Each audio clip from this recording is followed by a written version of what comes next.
Bonjour, soyez les bienvenus sur Recette Minute TV. Aujourd'hui, je vais réaliser le tartare de bœuf au couteau façon asiatique. Pour faire un bon tartare, il faut déjà de la bonne viande, du bon filet de bœuf, mais ça ne suffit pas. Il faut également de très bons couteaux. Et aujourd'hui, ça tombe bien, je me trouve chez un fabricant de couteaux, une marque référente en la matière. On ne la présente plus, je veux bien sûr parler de la société Opinel. Restez bien avec moi jusqu'à la fin de la vidéo, puisqu'après la recette, je partirai en immersion découvrir les coulisses de cette maison historique implantée à Chambéry. On passe tout de suite à la recette.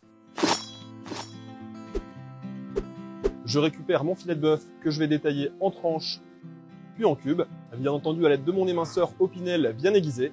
Regardez comme ça tranche bien, j'ai l'impression de couper du beurre. Je réserve mes cubes de viande dans un saladier et dès à présent je vais pouvoir passer à l'échalote que je vais hacher finement.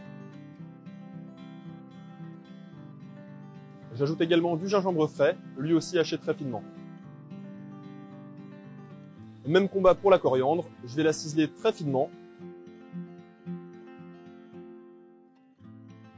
Et j'ajoute également une demi-gousse d'ail déjarmée.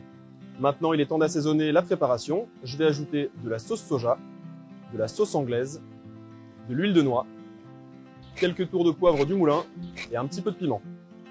Un ingrédient que j'adore, c'est le sésame doré. Je vais en verser l'équivalent de 3 cuillères sur mon tartare. Il est temps maintenant de vous donner un petit conseil, ma petite touche perso.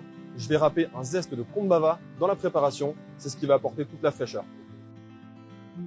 Tous mes ingrédients sont réunis dans mon saladier. Je vais pouvoir à présent remuer et réserver au frais.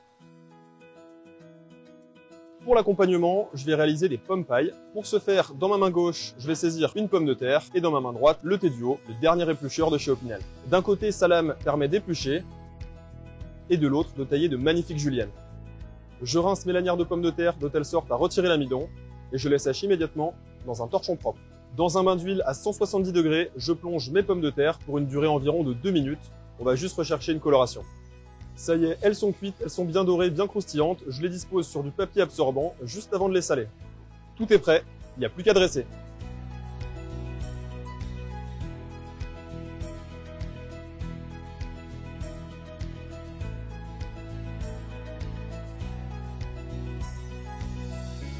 Chose promise, chose due. Il est temps pour moi d'aller découvrir les secrets de fabrication d'un des couteaux les plus connus au monde, le numéro 8 de chez Opinel.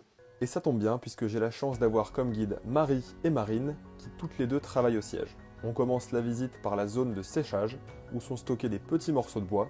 Ici, on les appelle carrelets. Le bois utilisé provient du Jura. Il s'agit principalement de charme et de hêtre.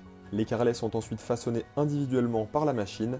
Malheureusement, nous n'avons pas pu filmer l'intégralité de cette opération pour préserver les secrets de fabrication. Maintenant, on change d'atelier. On part à la rencontre d'Aurélien, qui s'occupe lui de la confection des viroles. La virole, c'est ça. C'est la bague de sécurité inventée par Marcel Opinel en 1955. Elle est faite à partir d'un rouleau de feuillard en acier qui passe dans une machine tout automatisée. Le rouleau est alors découpé, poinçonné, puis roulé. Nous avons le manche, les viroles, il ne nous manque plus que la lame. Marie m'explique que les lames sont composées d'inox et de carbone. Elles vont être meulées et polies par des machines robotisées. Sur cette image, on distingue bien l'avant et l'après, mais surtout le profil bombé unique d'Opinel. Une étape très importante, l'assemblage. Le manche, la lame et la virole fixe sont emboîtés de façon semi-automatique avant la pose de la virole tournante, qui elle, est fixée manuellement. La dernière étape, c'est l'affilage. Chaque couteau passe par les mains expertes de l'opérateur qui s'assure du tranchant légendaire de l'Opinel.